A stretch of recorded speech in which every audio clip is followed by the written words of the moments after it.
Bonjour tout le monde, j'espère que vous allez bien. Comme je vous le disais dans le vlog précédent, je vais essayer de vlogger toute cette semaine pour vous proposer une vidéo où nous pourrons partager ensemble mon avancée de lecture.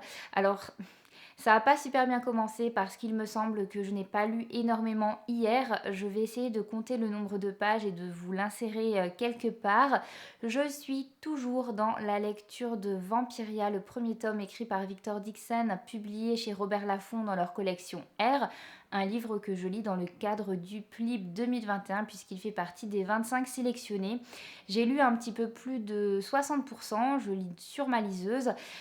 Ça se lit relativement vite, mais vraiment, je suis pas hyper convaincue par ma lecture, donc forcément, je trouve toujours un million d'autres trucs à faire plutôt que de la continuer. Je vais essayer vraiment de terminer ce livre aujourd'hui, comme ça c'est fait et on n'en parle plus. Et je pourrais ainsi vous partager mon avis final.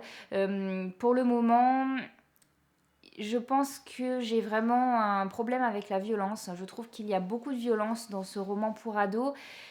Alors je ne dis pas qu'elle est inutile, je ne dis pas qu'elle ne sert pas l'histoire. En réalité, je pense que je pourrais répondre à cette question quand j'aurai terminé de le lire. Donc c'est un peu tôt pour m'avancer, mais en tout cas, je n'adhère pas à cette violence, c'est clair. J'ai l'impression qu'il y a une espèce de surenchère et bah, ça me parle pas, tout simplement. Je trouve pas forcément l'histoire hyper passionnante. Je dis pas que chaque histoire doit avoir un but, mais je vois pas bien où l'auteur veut en venir et bah, il m'a habituée à mieux. En tout cas, moi j'avais adoré Phobos, donc vraiment je suis terriblement déçue. Pour le moment, on va pas se mentir. Et je pense que c'est pour ça que j'avance pas très très vite. Mais bon, je reviendrai vous parler demain. Je vais essayer de faire un point par jour. Et j'espère que je reviendrai en vous donnant mon avis définitif et on pourra passer à autre chose. Avant de vous quitter pour aujourd'hui, je voulais juste vous parler d'un podcast qui s'appelle Salut ça va, je ne sais pas si vous le connaissez. Il est mené par Léa qui est une youtubeuse connue sous le pseudonyme Je ne suis pas jolie. Elle anime ce podcast avec son amie Mathilde qui est psychologue clinicienne et je trouve que les thèmes abordés dans ce podcast sont vraiment sympas. Ça m'a attirée ce matin en fait parce que je parlais avec quelqu'un hier de l'hypersensibilité et il se trouve qu'ils ont fait un podcast dédié à ce sujet-là et je l'ai trouvé hyper intéressant parce que finalement ça présente l'hypersensibilité comme quelque chose d'extrêmement complexe et quand même un terme qui est de plus en plus en vogue sur internet, sur les réseaux sociaux, on en parle beaucoup et peut-être qu'on fait pas mal de raccourcis par rapport à ça et j'ai bien aimé écouter leur podcast. C'est le seul que j'ai écouté, mais elles abordent d'autres sujets. Donc je vous mettrai le lien si jamais ça vous intéresse. Mais j'ai trouvé que c'était bien fait. Alors c'est des petits podcasts qui durent une vingtaine de minutes. Enfin c'est déjà pas mal, mais disons que c'est trop peu pour en faire le tour de la question. Mais ça ouvre à la discussion, à la réflexion. Et c'est un joli point de départ en tout cas pour se renseigner encore plus si on a envie, si on en a envie. Voilà, voilà. Ben écoutez, je vais vous laisser pour aujourd'hui. Je vais vaquer à mes occupations et puis je reviendrai vous parler demain. On se retrouve pour faire un petit point. On est le mercredi 20 janvier. J'ai terminé de lire Vampiria, le tome 1, hier après-midi, comme je me l'étais un petit peu fixé. Je sors très mitigée de cette lecture. Vraiment, la violence m'a dérangée. Pendant tout le temps où je tournais les pages de ce roman. Je n'ai pas vraiment réussi à m'attacher au personnage principal qui est Jeanne. Alors oui, je me suis rendu compte que je vous ai même pas fait un petit peu le speech de départ. Donc, de quoi parle Vampiria? De vampires, ça je pense que vous l'avez compris. En réalité, en 1715, lorsque le roi Soleil est censé décéder, il va être transmuté et transformé en vampire. À partir de là, son règne va devenir un petit peu immuable. L'histoire se passe 300 ans après qu'il ait été transformé en vampire. Il a créé une véritable dictature. Il a un territoire assez énorme. Il règne en maître avec une petite cour de privilégiés vampires également. et le peuple se fait très régulièrement saigner, c'est la dîme, et vivent dans des conditions d'extrême pauvreté. Nous allons suivre Jeanne qui va perdre toute sa famille, qui va vouloir les venger et qui va se retrouver catapultée un peu malgré elle à la Grande Écurie, qui est une école qui forme des écuyers et des écuyères, les rares élèves qui vont atteindre entre guillemets ce Graal vont être attachés à la garde personnelle du roi Soleil. En tout cas, ils sont là pour le protéger. Et donc, elle est un petit peu plongée dans cet univers-là avec la cour, les mondanités, les pièges, les secrets, voilà, comme on imagine bien le truc, en sachant qu'elle est une roturière provinciale, pardon, qui vient du fin fond de l'Auvergne. Oui, il y a un petit côté quand même assez cliché dans l'histoire. Et donc je disais, je me suis pas beaucoup attachée au personnage de Jeanne. Elle ressemble au départ à une bicheuse à bois, malgré son courage et sa détermination. On se rend vite compte que dans sa précipitation, elle prend souvent de très mauvaises décisions. Et plus le roman avance et moins je l'ai trouvé sympathique en fait. J'aime pas du tout la tournure que prend son personnage. Je pense que c'est fait exprès, mais moi ça m'a vraiment rendu la lecture pénible. Et ouais, j'ai pas trouvé ça transcendant, mais alors Victor Dixon est très très fort et ça c'est un talent que j'ai déjà pu voir chez lui dans son autre saga qui est Phobos et qui est évidemment c'est le maître du cliffhanger. Les derniers chapitres de ce roman sont assez incroyables, il nous retourne le cerveau, il nous fait des petites pirouettes qui renversent complètement la situation et qui fait que en fait même si pendant tout le roman je me disais ok c'est bon c'était sympa, c'était un tome 1, je lirai pas la suite. Ben franchement, arrivé à la fin du livre, si j'avais eu le tome 2 entre mes mains, j'aurais enchaîné. Clairement. Je crois que j'ai mis 3 étoiles sur Goodreads. Franchement, pas fou. Mais la fin fait que t'as quand même envie de savoir ce qui va se passer ensuite. Donc un sentiment un petit peu ambivalent. Hier soir, j'avais pas forcément envie de lire autre chose. Et je suis plutôt allée me noyer dans mon lit avec Netflix. Et j'ai commencé à regarder la série... comment ça s'appelle? J'ai l'impression que je suis super claire, non? On dirait un vampire, justement. Non? Je sais pas. Bref. Bon, écoutez, voilà. Qu'est-ce que je disais? Oui, j'ai commencé la série Les Chroniques de Bridgerton. Je crois que c'est comme ça que ça se prononce. J'en ai beaucoup entendu parler. J'ai entendu que c'était une série où il y avait beaucoup de fesses. Honnêtement, j'avais besoin de quelque chose d'hyper léger. Je sais que c'est le genre de série qui fonctionne bien avec moi. Enfin, pas forcément rapport aux fesses, mais rapport au fait que pareil, vous êtes dans un univers un petit peu mondain, vous êtes en Angleterre, au temps de la royauté telle qu'elle existait il y a longtemps. En fait, je sais, c'est un peu inventé. Hein, ah si, je crois que c'est la reine, je crois que c'est la femme du roi George. Je crois. Bref, j'ai pas vraiment réussi à situer. Je sais pas si c'est une vraie temporalité de ce qui s'est passé en Angleterre à l'époque ou si c'est un peu inventé. Mais en tout cas, on va suivre les familles un petit peu qui font partie de l'élite et de la haute société et qui vont présenter leurs jeunes filles à marier dans les bals dans le but de trouver le meilleur parti possible. Et effectivement, vous avez le beau gosse de service, la jolie ingénue. Non, je dis pas que, que c'est genre la série de l'année, mais c'est très esthétique, il y a de jolies robes, il y a des intrigues de cour, et puis effectivement, il y a pas mal de scènes de cul, et écoutez, ça passe, ça passe. Je suis quelqu'un qui regarde très peu de séries en réalité, j'adore ça, mais souvent c'est soit je lis, soit je regarde une série, il faut choisir. J'ai rarement le temps en fait de faire les deux, mais ces dernières semaines j'ai quand même réussi à regarder quelques petites choses. Allez, j'ai mes petites pompes avec moi. Oui, j'avais regardé cet automne Gilmore Girls, la saison 1. J'ai bien aimé, j'avais vraiment envie de voir cette série parce que j'en entends vraiment beaucoup parler. Les amoureux de l'automne disent que c'est une série vraiment dans cette ambiance et effectivement c'est le cas. Je comprends que ce soit une série doudou pour plein de gens nostalgiques qui l'ont regardée quand elle est sortie. Moi je pense que je la regarde un petit peu tardivement. J'ai trouvé qu'elle avait par certains aspects assez mal vieilli, mais ça se laisse regarder et bon, j'ai pas été forcément hyper accro au point de vouloir enchaîner les épisodes, mais j'ai bien aimé et je pense qu'à l'occasion je regarderai la deuxième saison. J'ai aussi regardé Big Bang Theory, la dernière saison, la saison 12. Jusque-là, je regardais toujours les nouvelles saisons de Big Bang Theory dès leur sortie. Et je ne sais pas pourquoi, la saison 12, je ne l'ai pas regardée tout de suite. Pourtant, enfin non, j'ai pas d'excuses, à part peut-être le fait que comme c'était la dernière, j'appréhendais un petit peu dire au revoir aux personnages. C'est une série que j'aime beaucoup, je trouve que d'une saison à l'autre c'est assez inégal, il y en a qui sont meilleures, d'autres qui sont moins bonnes. Ça commence à tirer en longueur, même si elle me faisait toujours rire. Et bon, évidemment, j'ai trouvé les derniers épisodes très émouvants.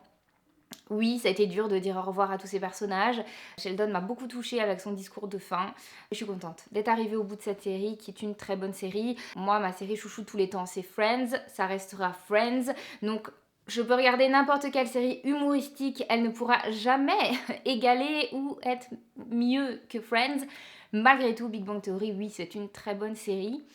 Et ensuite, oui, pendant la période de Noël, j'ai regardé Dash and Lily. C'est une série qui me faisait envie, même si c'est une série plutôt ado. Il me semble que ça a été adapté d'un roman d'ailleurs, ou peut-être d'une série de romans.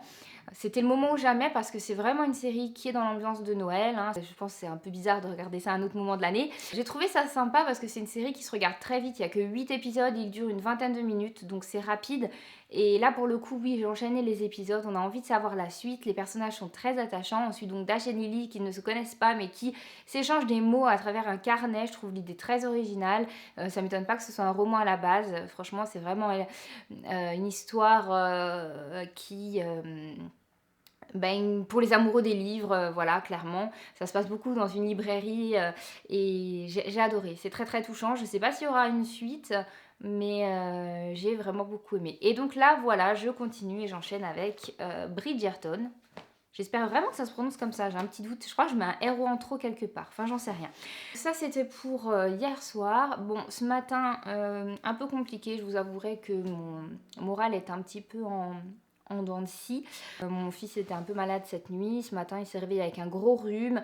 En principe, on ne s'inquiéterait pas du tout parce qu'il a beaucoup joué dans la neige et que ben, c'est normal. Puis à 3 ans, avec l'école, etc., il attrape souvent des rhumes. Mais bon, comme moi je suis cas contact, comme il y a eu apparemment des suspicions de Covid dans son école, ben voilà, on marche un peu sur des œufs. Donc c'était un peu branle-bas le combat ce matin de savoir comment faut faire. Moi je peux pas vraiment aider parce que ben, je suis censée m'isoler au maximum. C'est très frustrant, je pense en temps normal. C'est encore plus frustrant quand vous êtes une maman parce que comment expliquer à un enfant de 3 ans qui a le rhume que non, sa maman ne peut pas lui faire de câlin. Donc c'est pas évident, mais bon, j'ai un mari qui gère et ça va bien se passer. J'ai un entourage qui m'aide beaucoup et ça va le faire. Mais c'est vrai que ce matin, il a fallu là que je me motive. Je suis allée dans la salle de bain, je me suis habillée, je me suis pomponnée un petit peu, j'ai mis mes crèmes. Je me suis dit, allez, vas-y, ça va le faire, on va y arriver. Ce matin, qu'est-ce que j'ai envie de lire? Enfin, je sais pas si je vais lire ce matin, mais en tout cas, ma prochaine lecture, j'ai décidé de partir sur un truc qui va se lire très vite. Une bande dessinée ou roman graphique. Le garçon sorcière, c'est écrit par Molly Knox Ostertag, c'est une américaine et c'est publié aux éditions Kinaï. C'est un livre que ma collègue a acheté à la médiathèque où je travaille et c'est une histoire qui me donne très très envie. En fait, quand je me suis occupée de préparer le livre en vue de le mettre en rayon, je l'ai un petit peu feuilleté et je me suis dit non mais en fait j'ai trop envie de le lire. Donc j'ai emprunté, j'ai vu que c'était une trilogie, le tome 2 est déjà sorti, le tome 3 est à paraître. Nous pour le moment on n'a que le tome 1 à la médiathèque. Et bah écoutez, on va voir ce que ça donne. J'ai l'impression qu'on parle beaucoup de la quête d'identité et de la question du genre dans cette bande dessinée, puisque en fait on a affaire à un univers où lorsque les personnes sont dotées de magie, forcément les filles vont devenir des sorcières, les garçons vont devenir des métamorphes. Or on va avoir affaire à un jeune garçon qui se trouve juste là et qui s'appelle Aster, qui a 13 ans et qui lui bon, attend de savoir en quoi il va être métamorphosé, mais en réalité il s'intéresse beaucoup plus aux formules magiques et il essaye d'espionner un petit peu les cours de sorcellerie des filles de sa famille. Ça l'intéresse beaucoup plus, ils se sont beaucoup plus attirés par ça. Et donc, bah écoutez, je vais la lire et puis je vous donnerai des nouvelles très bientôt. Bon, je vous retrouve, on est le jeudi 21 janvier. Le moral est un petit peu revenu parce que mon fils a passé une très bonne nuit. Il a encore beaucoup le rhume, mais il est bien plus en forme et ça fait plaisir de le retrouver avec son énergie, sa joie de vivre. Donc, plutôt une bonne journée pour le moment. Je vous filme, on est déjà 13h. Non, 14h16. Ça y est, j'ai pris rendez-vous dans une pharmacie près de chez moi pour faire le test PCR demain. Je vous avoue que je commence à stresser un petit peu parce que vraiment j'ai envie que le test il soit négatif. Je me sens bien, j'ai pas de symptômes particuliers, mais bon, on peut jamais savoir avec ce virus. Donc c'est un peu le suspense, mais j'espère vraiment que le test sera négatif, que je puisse un peu plus me détendre chez moi, arrêter de porter le masque à chaque fois, être moins stressée par rapport au rapport que je pourrais avoir avec ma famille qui vit avec moi, et puis surtout pouvoir reprendre le travail et une vie à peu près normale. Donc écoutez, je vous tiendrai au courant dans la suite de ce vlog. Mais j'espère vraiment que je reviendrai avec une bonne nouvelle. Hier, j'ai lu d'une traite Le Garçon sorcière. J'ai vraiment beaucoup aimé. C'est un livre que j'ai classé en ado, mais peut-être dès 11 ans, ça peut se lire. Le méchant de l'histoire fait un petit peu peur, mais voilà, je trouve que c'est au contraire une BD qu'il faut mettre dans un maximum de mains parce qu'elle aborde des sujets qui sont très importants, la quête d'identité, la quête de soi, la diversité, le fait qu'il ne faut pas mettre les gens dans les cases, les accepter tels qu'ils sont. Je vous en ai déjà un petit peu parlé précédemment, mais c'est vraiment ça, la question du genre et le fait qu'il n'y ait pas forcément des choses qui soient pour les filles, des choses qui soient pour les garçons. C'est joliment fait, voilà, au lieu de caricaturer en disant les filles elles jouent à la poupée et les garçons jouent aux voitures. Bon ben là c'est les garçons sont métamorphes et les filles sont des sorcières, sauf qu'on a affaire à un personnage principal masculin qui se sent très attiré par la sorcellerie. Et donc on va suivre toute cette histoire et j'ai vraiment passé un bon moment de lecture. Et je suis contente qu'on ait cette bande dessinée dans notre fond à la médiathèque. L'histoire se termine. Il se suffit à lui-même. Maintenant, il y a 2 autres tomes qui se suivent et je lirai la suite avec grand plaisir. Du coup, j'ai enchaîné avec La fileuse d'argent de Naomi Novik, publiée chez Pygmalion. Cette autrice a beaucoup fait parler d'elle lorsqu'elle a sorti son roman Déraciné, un livre qui me faisait très très envie, mais j'ai pas eu l'occasion de le lire. Et puis là, ma copine Gaëlle, que vous connaissez sans doute sous le pseudonyme Lanila Books sur YouTube, m'a très gentiment prêté ce livre aussi. Elle avait beaucoup aimé sa lecture, elle m'avait donné très très envie de le découvrir, donc voilà, elle me l'a prêté, je l'ai sorti de ma palle. Et je l'ai commencé hier, j'ai lu une 50aine de pages, il me semble. Oui, c'est ça, 56 pages. Euh, c'est dérisoire vu la taille du bouquin qui fait quand même 500 pages à peu près. Donc je suis vraiment dans l'introduction. Ce roman est un roman de fantasy, donc il n'est pas vraiment dit dans quel endroit ça se passe en tout cas, hein, sauf si j'ai mal compris, mais c'est vrai que moi ça me fait beaucoup penser à la Russie. En tout cas, on est dans un endroit où il fait très froid. Et on va suivre Myriam. Myriam, elle est fille et petite-fille de prêteur. Son grand-père a une fortune. Il a du talent dans son métier, tandis que son papa, qui est le beau-fils, hein, puisqu'en fait, son grand-père est le père de sa mère, mais voilà, le mari de sa maman prend le relais. Et donc le papa de Myriam est également prêteur. Lui, par contre, est très mauvais parce que il a beaucoup de mal à réclamer l'argent que les gens lui doivent. Donc il prête, mais il ne récupère pas forcément ni l'argent prêté ni les intérêts. Et donc cette famille de 3 personnes vivent quand même dans une grande pauvreté. Et Myriam un jour va décider de reprendre un peu les rênes de l'affaire parce que sa maman a des soucis de santé, elle tousse beaucoup et ça devient très compliqué en fait de la soigner, de faire en sorte qu'elle soit bien. Leur maison est pleine de courants d'air. ils mangent pas à leur faim, etc., etc. Donc Myriam, elle décide de prendre son petit sac et de toquer chez tous les gens qui doivent de l'argent à sa famille. Et elle réclame son dû. Alors elle récupère pas tout d'un coup, mais tout le monde se sent bien obligé devant l'insistance de la jeune fille à donner une partie et toutes les semaines elle retourne pour récupérer son dû. Elle a son cœur qui s'endurcit, c'est un petit peu comme ça que c'est présenté. Mais elle parvient à récupérer le capital et même à le faire fructifier. Et donc elle a cette réputation de transformer l'argent en or. Son grand-père d'ailleurs est très très fier et lui conseille d'embaucher une personne qui ira faire le porte-à-porte à sa place. Et elle va embaucher Vanda. Vanda qui travaillait déjà pour sa famille puisque le père de Vanda a emprunté de l'argent au prêteur. Et quand Myriam vient réclamer son dû, le père de Vanda ne peut rien donner, il n'a rien à donner. Et donc, en échange, Vanda va travailler pour la famille du prêteur pour rembourser sa dette. Vanda, c'est donc une personne qui vit également dans une extrême pauvreté avec son papa alcoolique, un petit peu accro au jeu et avec ses deux frères. Elle a perdu sa maman en couche, une maman qui a eu beaucoup d'enfants, mais beaucoup d'enfants qui sont décédés très tôt, très jeunes. Et Vanda, c'est une grande travailleuse, hein. Elle travaille énormément dans la maison du prêteur. Et puis Myriam va lui proposer d'être celle qui va aller réclamer l'argent chez les gens. Voilà. En parallèle à ça, on entend parler d'une route qui mène au roi des Stariks. Donc c'est un peuple voisin du village de Myriam. On ne sait pas trop qui ils sont. C'est pas forcément hyper clair. On comprend juste que tout ce qui est blanc leur appartient. Les arbres blancs, les plantes blanches, les animaux blancs. Il faut faire très attention. Bon, on nous les présente un peu comme des ennemis, mais des ennemis un peu insaisissables. On ne sait pas trop qui ils sont, à quoi ils ressemblent. Là où j'en suis, on se rend compte que les Stariks rôdent autour de la maison de Myriam. Et a priori, elle attire leur attention.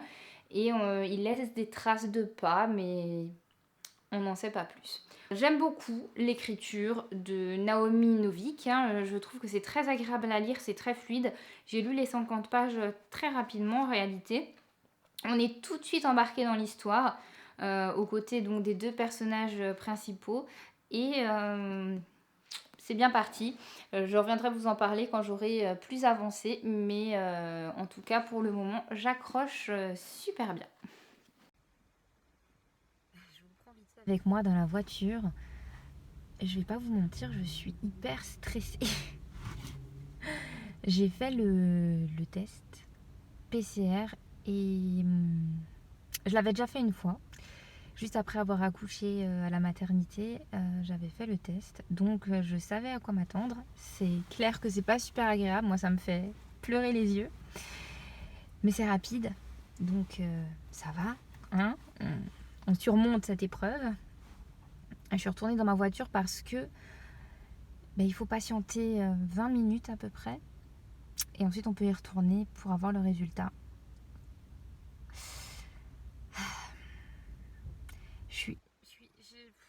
C'est nul en fait de se stresser. Bon, après, moi, je suis quelqu'un de naturellement nerveux et stressé, c'est ma nature. Mais c'est vrai que je suis un peu stressée parce que c'est surtout par rapport à mes enfants en fait. C'est extrêmement compliqué d'être isolé quand on a des enfants en bas âge.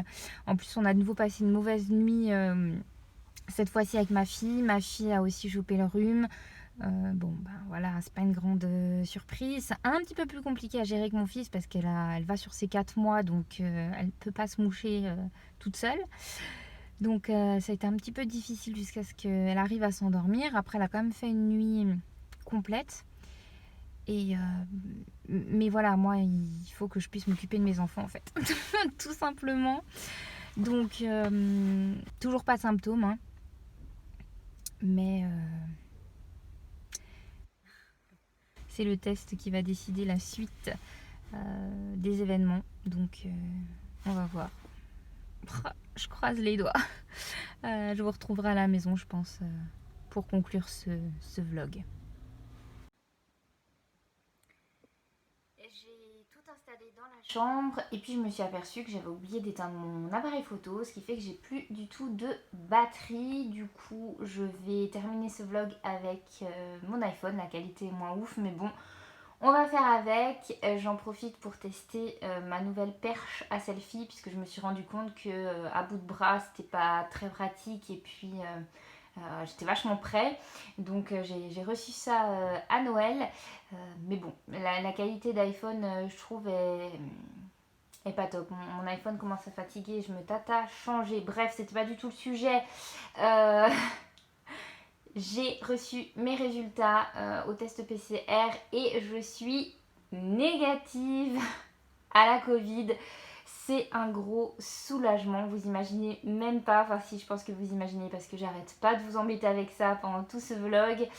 J'ai vraiment eu littéralement l'impression qu'on enlevait un poids de mes épaules. Je me sens extrêmement soulagée et ça fait beaucoup de bien de pouvoir enlever le masque chez soi. Ça a l'air de rien, mais avec ses proches c'est compliqué. J'ai j'ai vraiment eu besoin d'être toute collée.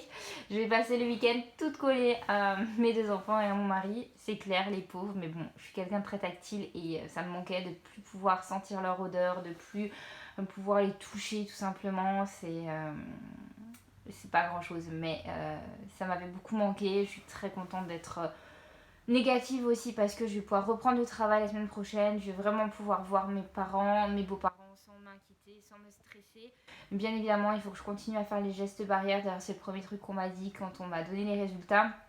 Parce que du coup, on m'a fait patienter. J'avais pas encore la feuille ni ma carte vitale, mais on est venu me dire que j'étais négative.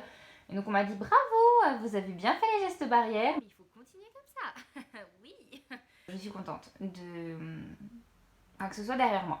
Tout simplement, je vais arrêter là ce vlog. J'ai pas beaucoup lu hier, j'ai lu une petite centaine de pages de La fileuse d'argent, pas plus. Donc je reviendrai vous parler de ce livre dans un prochain vlog. J'espère que vous, de votre côté, ça va bien. J'espère que que tout va bien, tout simplement. Et prenez soin de vous. Oui, j'en perds mes mots en fin de vlog, mais prenez soin de vous. J'espère que vous aurez de belles lectures pour la suite. Écoutez, je vous reviendrai très vite en vlog.